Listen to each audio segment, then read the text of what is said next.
commencer bien sûr cette émission avec les tensions entre Jean-Michel Aulas et Jacques-Henri Hérault. Ça a été très loin entre les deux hommes ce week-end, avec des déclarations de part et d'autre par médias interposés. Et Raphaël, vous allez tout nous expliquer. Depuis le début, c'est une sombre affaire. Oui, exactement. On va remonter aux deux hommes qui sont convoqués par la commission de discipline de la Ligue de football professionnelle la semaine dernière, Jean-Michel Aulas et donc Jacques-Henri Hérault, suite aux incidents lors de Marseille-Lyon, c'était au mois de mars. Après le verdict et les sanctions, eh bien Jean-Michel Aulas lance la première pique. Une commission de discipline très longue et avec un Olympique de Marseille très agressif à l'encontre des joueurs, cherchant à obtenir visiblement des sanctions qui pénalisent l'Olympique Lyonnais pour la fin du championnat. Donc voilà, bon, je suis très surpris de la méthode. Réaction également aux sanctions du président de l'OM sur Twitter, des décisions pas du goût de Jacques-Henri Hérault avec ce « j'ai compris » lancé auquel Aulas va lui répondre. Jacques-Henri, est-ce en ta qualité de nouveau membre du conseil d'administration de la LFP ou de président de l'OM que tu fais cette déclaration après la commission de discipline? Au fait, et pour être complètement transparent, tu as compris quoi? Alors samedi, Jacques-Henri Hérault s'exprime dans le journal L'Équipe. Il s'en prend à Jean-Michel Aulas. Il est en une du journal. Il déclare qu'il rendra coup pour coup, qu'il n'aime pas quand Jean-Michel Aulas devient Don Giovanni Michele, référence à la mafia italienne, et qu'il ne peut plus accepter ça. Réaction le même jour dans le journal L'Équipe de Jean-Michel Aulas. Jacques-Henri Hérault est en train de disjoncter. C'est tellement désagréable. Vulgairement, je dirais qu'il a pété les plombs car je suis choqué par ses attaques personnelles. Des attaques, le président de Lyon va en subir d'autres, celles notamment de Mourad Boudjelal, le président du RCT toulonnais. On est comme Marseille, on est comme moi, on a envie d'aller chez Jean-Michel Aulas, quoi. Voilà, donc on a envie d'aller tout casser chez Jean-Michel Aulas, parce qu'il le mérite bien quand même. Et quelques heures après cette nouvelle attaque, eh bien Jean-Michel Aulas s'arrête devant la presse après le succès de son équipe face à Nantes. Il répond à Mourad Boudjelal et à Jean-Jacques Hérault. Pour ce qui concerne les déclarations de Jean-Jacques Hérault, je voudrais dire que j'espère que, en fait, il va se reprendre. Parce que bon, quand on arrive fraîchement dans le football, qu'on n'a pas l'expérience, mais qu'on est sous la pression des clubs de supporters de Marseille à qui on a promis un certain nombre de résultats dans une commission de discipline et qu'on s'y prend très mal, je pense qu'il faut rester prudent, prendre le risque d'inciter à la haine et de ne pas réagir quand les propos qui sont tenus par, on va dire, certains supporters ou qui se disent l'être, qui sont de venir tout casser à Lyon et qu'on est dirigeant de Marseille et qu'on n'intervient pas pour dire qu'il faut stopper ça, c'est une responsabilité de plus, c'est une troisième responsabilité. Voilà, donc j'espère que tout va rentrer dans l'ordre. Alors pour être tout à fait complet sur cette affaire, Estelle et les autres, le président de Lyon, Jean-Michel Aulas, devait contacter aujourd'hui a priori son homologue de l'OM pour s'expliquer. En tout cas, c'est vraiment les feux de l'amour entre Lyon et l'Olympique de Marseille. Alors, faut-il sanctionner Jean-Michel Aulas et Jacques-Henri Hérault voilà, pour tous ces propos. Montrez-moi vos réponses. Privé Aulas de Twitter, privé Hérault de PowerPoint pour Flo Gazan. C'est un nom pour Bertrand Latour. Quand vous voulez, bien sûr. Non, mais c'est parce que j'avais écrit quelque chose, j'arrive plus à me relire. C'est pas du tout ce que vous aviez dit cet après-midi, mais enfin, vous avez le droit de changer d'avis avant l'émission. Vous aviez dit rappel à l'ordre. Ah voilà, c'est ça, cherchez mon mot. Voilà, c'est pour ça que je suis un homme de conviction. Ça m'arrangeait un peu, vous voyez. Oui, rappel à l'ordre, absolument. Sinon, c'était un peu pareil, vous voyez. Rappel à l'ordre. On y travaille comme ces débats. Non pour Dave Apadou, non pour Sébastien Tarago, et comme Monsieur Dave et Monsieur Seb, pour Raphaël Sebaoun. Tiens, pour la peine, je vais commencer avec vous, Hervé Penaud. Oui, alors moi je ne suis pas pour une sanction en tant que telle, parce qu'on n'est pas là pour dire à prendre d'image de suspension. Mais en revanche, à un moment, il faut que tout ça s'arrête. Il faut siffler la fin de la récré. Et effectivement, c'est bien de les convoquer pour leur dire. Alors chacun. Alors bien sûr, Aulas, il a le beau jeu. Parce qu'il est plutôt en retrait. C'est-à-dire qu'il a d'un côté des attaques un peu plus violentes de la part d'Hérault, puis lui, dans son retrait, il met pas mal de piques en même temps. Il avait un peu allumé quand même. Mais on sait très bien que lui, il a fait souvent le contraire. Il a souvent été l'incendiaire. Et puis aujourd'hui, il se met un peu dans le côté de je suis le pompier de service. Mais il n'empêche qu'avec la finale qui va avoir lieu au Groupama Stadium bientôt, la tension qu'il y a entre les deux clubs qu'on connaît, plus le rôle du championnat de France, avec ces deux clubs qui sont à la bataille pour la 2e et 3e place, aujourd'hui, ça devient dangereux. Mais c'est très dangereux même, parce que moi, je vais souvent à Lyon. Pour ce qui peut se passer à Lyon si Marseille était en finale. Je peux vous dire qu'en ce moment, il y a une tension incroyable. Les gens ont peur. Ils ont très peur de cette finale si Marseille venait à Lyon, parce qu'on ne sait pas ce qui peut se passer en ville. Comment vous allez pouvoir gérer 20-25 000 personnes? Les supporters marseillais n'ont pas eu le droit de se déplacer à Lyon. Ils étaient 2000 ou 2500. Là, ils vont se retrouver à 20, 25 000, 30 000. Mais vous faites comment? c'est ingérable. Donc aujourd'hui, il y a une vraie peur. Donc il faut absolument les convoquer et dire à un moment une sorte de rappel à l'ordre. Il faut que chacun mette un peu la balle à terre et qu'on aille de manière un peu plus intelligente. Il y a une petite différence par rapport à un OL-OM, puisque c'est à ça que tu fais référence. C'est que OL-OM, il peut y avoir une possible confrontation dans le stade ou aux alentours entre les supporters lyonnais et les supporters marseillais. Moi, je pense toujours qu'on doit pouvoir cadrer ça, mais à la limite, c'est ça le motif. Et comment tu veux faire? Mais là, Ils ne sont pas l'un contre l'autre, là, parce que Lyon est éliminé quand même. Concernés par la finale. Ils ne sont pas l'un contre l'autre. Mais parce que vous pensez que les supporters lyonnais, ils n'attendent pas les supporters marseillais? Bien sûr. Non, mais on sait là, comment ça va se c'est des passer. fights. Certains Oui, supporters lyonnais. Il va Évidemment. y avoir une frange active de supporters lyonnais, c'est quasiment. Il y a le tramway, c'est dommage de pas le voir. C'est quasiment certain qu'ils vont pas accepter, tolérer que les Marseillais soient chez eux dans leur ville de Lyon, au-delà du Parc OL. Et c'est inévitable que quand les Marseillais vont chanter dans les rues de Lyon, ça va partir en banane. Enfin, c'est sûr qu'il y aura des problèmes. Alors on espère que ça va être cadré par les forces de l'ordre, etc. C'est un cadrage. Mais malheureusement, je mets ce que vous voulez, qu'il va y avoir des problèmes. Enfin, Mais alors, est-ce que ça c'est peut quoi le changer rapport avec cette histoire? Voilà, est-ce que ça peut changer les choses si Jacques-Henri Hérault voilà, est-ce que ça peut changer les choses si Jacques-Henri Hérault et Jean-Michel Aulas voilà, quelque part enterrent la hache de guerre et disent voilà, pour le bien.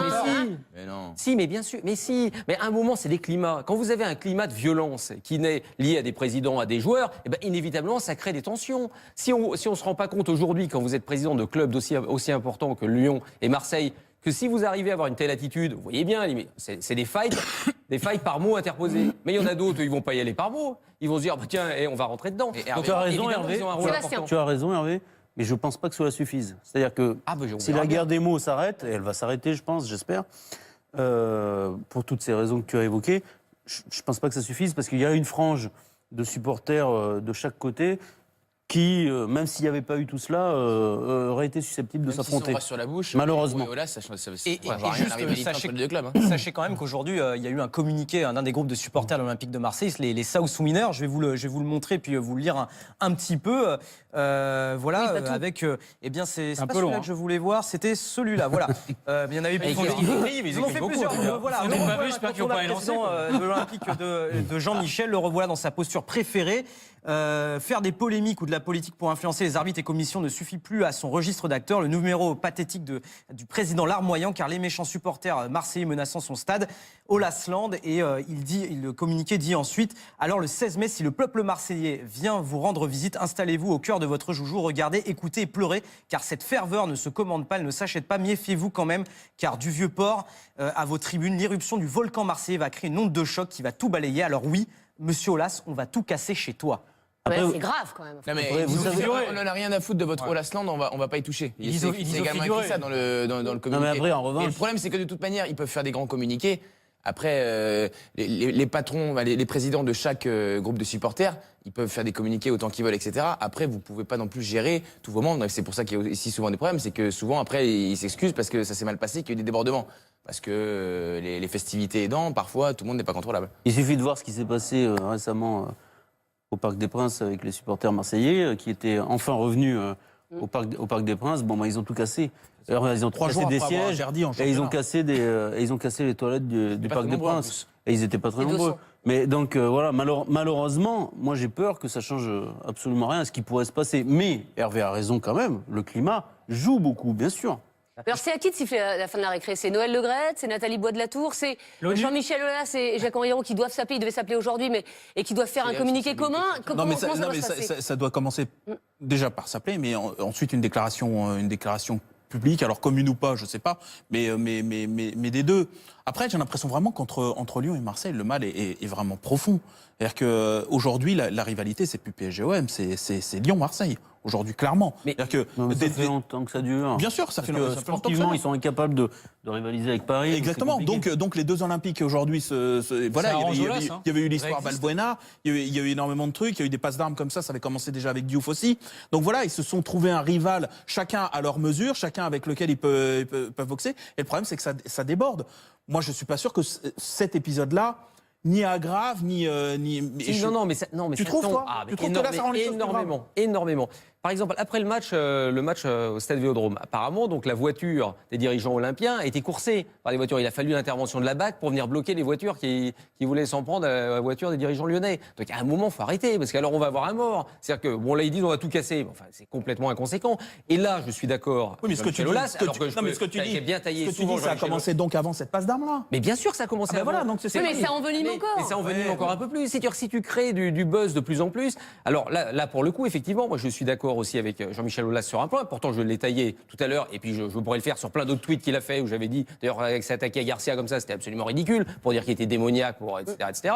Mais là, effectivement, il faudrait qu'Hérault aussi dise à ses supporters, attention, on n'est pas là pour venir casser un stade, on est là pour gagner un match. Et on espère tous que l'OM gagne ce match. Mais Hérault, le problème, c'est qu'à travers ses déclarations récentes, ces doubles interviews dans l'équipe et dans la Provence, il s'est acheté un petit peu une petite popularité auprès de ses supporters. C'est-à-dire qu'il y avait eu Pape Diouf, qui était très apprécié des supporters. Il y a eu Vincent Labrune, c'était plus complexe, mais qui était aussi dans une guerre avec Jean-Michel Aulas. Et là, il arrive, il fait référence à Bernard Tapie. Quelle maladresse incroyable. Enfin, à mes yeux, en tout cas, je trouve ça pathétique. J'ai compris. Les supporters, ils adorent ça. Non, mais... Oui, mais dans la vie, quand tu es président de l'Olympique de Marseille, qui est une grande entreprise, et tu as des responsabilités quand même.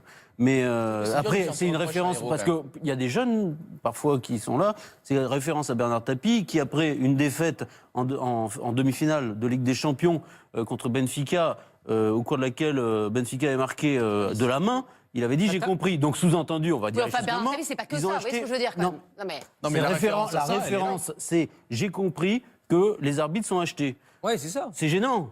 Après, Monsieur Hérault, et donc que la commission, là, pour le coup, est achetée. Donc, Monsieur Hérault, il a eu des propos absolument scandaleux et stupides. Mais il s'est acheté auprès de ses supporters une crédibilité. Mais Sébastien, pour le coup, je suis d'accord avec toi sur cet épisode. Et Dieu sait que je suis pas proche de Jean-Michel Aulas. Très précis, mais d'une manière générale, je trouve que depuis que Jacques-Henri Hérault est à la tête de l'Olympique de Marseille, on l'entend assez peu faire des promesses, il n'est pas dans une surcommunication en permanence, et là, effectivement, il a sans doute surréagi d'une manière excessive. Mais je peux aussi comprendre qu'il soit assez désagréable que d'une manière systématique, Jean-Michel Aulas, avec toute l'expérience qui est la sienne, la réussite qui est la sienne, donne des leçons à tout le monde, fasse des tweets parfois insultants qui concernent ses concurrents, que là, il y a aussi un agacement de la part de Jacques-Henri Hérault, parce que très sincèrement, quand même, les décisions sont quand même scandaleuses. Le fond du dossier, c'est quand même ça. Mais non, mais ça part quand même de là, le j'ai compris. C'est-à-dire que c'est toujours... En gros, Jean-Michel Aulas, il a le droit de tweeter, d'insulter, de faire tout ce que vous voulez, et c'est toujours celui qui se met en face qui a tort. Bertrand, juste une chose, moi je ne te parle pas de cela. J'ai été, comme beaucoup de gens, en tout cas je considère que Rami n'aurait pas dû être autant sanctionné que Lopez, mais on peut en discuter. Mais ça part de là quand même. Mais oui, mais tu ne peux pas faire référence à Bernard Tapie sur ce dossier. Je suis d'accord avec toi là-dessus. Et je n'ai dit que cela. Après, on peut parler du fond. C'est disproportionné. Après, Bertrand, vous parliez de Jean-Michel Aulas et de ses tweets. Alors, c'est vrai qu'on a l'impression qu'il commence à agacer quand même beaucoup de monde. Au départ, personne n'osait rien dire, mais là, ça y est, les langues se délient. Regardez ce qu'a dit, par exemple, Vicente Lizarazu. C'était hier sur le plateau de Téléfoot. Il dit « J'aime beaucoup le chef d'entreprise, en parlant d'Aulas, mais j'aime moins le Aulas.com, le Aulas 2.0. Il est toujours sur les réseaux sociaux et je le trouve très énervé, excité en ce moment. Il communique trop de manière désordonnée et ça déstabilise tout le monde. » Et puis, regardez également ce que dit Vadim Vassiliev, le président de l'AS Monaco. Il dit, concernant le sentiment qu'a M. Hérault sur l'influence de M. Aulas dans le football français, oui, je la partage. On a l'impression, là, que ça y est, il y a une espèce de front anti-Aulas. C'est un très bon exemple, M. Vassiliev. Parce que, justement, il avait été, il y a quelques mois, peut-être un an, un peu plus, l'un des dirigeants a attaqué Jean-Michel Aulas sur ce dossier. Mais lui, il l'avait fait avec un tout petit peu plus de classe et de hauteur. Est-ce que vous trouvez que ça y est, là, tout le monde est en train de se lâcher attention, parce que là, on parle de plusieurs choses. Lizarazu parle de la communication. D'ailleurs, quand Jean-Michel Aulas avait été invité sur ce plateau, et vous, on lui avait fait aussi cette remarque que il lui a évalué la commission de l'éthique. Oui, après. Après, c'était dans le. On a failli faire couler. On est passé à ça de le couler. Pour une fois, il était pour rien. Mais sur sa communication, c'est quelque chose qui lui revient. Maintenant, sur l'influence opposée, ça date pas d'avant-hier, ce truc-là. C'est quelque chose, voilà. Mais, au contraire, il avait plus d'influence. Mais quelque part, que ce soit avéré, un sentiment comme ça, mais le sentiment, il est logique. Je ne sais pas s'il est légitime, mais il est logique, parce que Jean-Michel Aulas est là depuis 30 ans. Évidemment. Il est 30 ans, depuis 30 ans. Donc il y a des présidents qui sont là depuis 3 ans ou 4 ans, qui pensent que forcément, ils vont avoir la même connaissance, parce que c'est pas juste une influence de Don Michele, je sais pas quoi. C'est aussi une connaissance des dossiers, des savoir-faire, des instances, de comment on fait. Clairement, par exemple, la dernière commission de discipline, sur le fond, on peut discuter. Moi, je suis d'accord avec toi qu'effectivement, Lopez normalement aurait dû être sanctionné plus lourdement. Mais sur la façon de faire, clairement, Marseille s'est mis à la faute. Et ça, Lyon le maîtrise mieux que d'autres. Si lui reprochait ça, c'est lui reprocher. Ils ont le droit d'être combatif quand même en face de lui. Mais ils ont tout à fait le droit. Mais le problème d'Hérault, et ça je peux le comprendre, c'est-à-dire qu'il arrive avec ses méthodes à lui. Il arrive un peu New Generation, j'arrive, ça peut heurter en face. le PowerPoint, etc. Mais il va falloir qu'il comprenne une chose.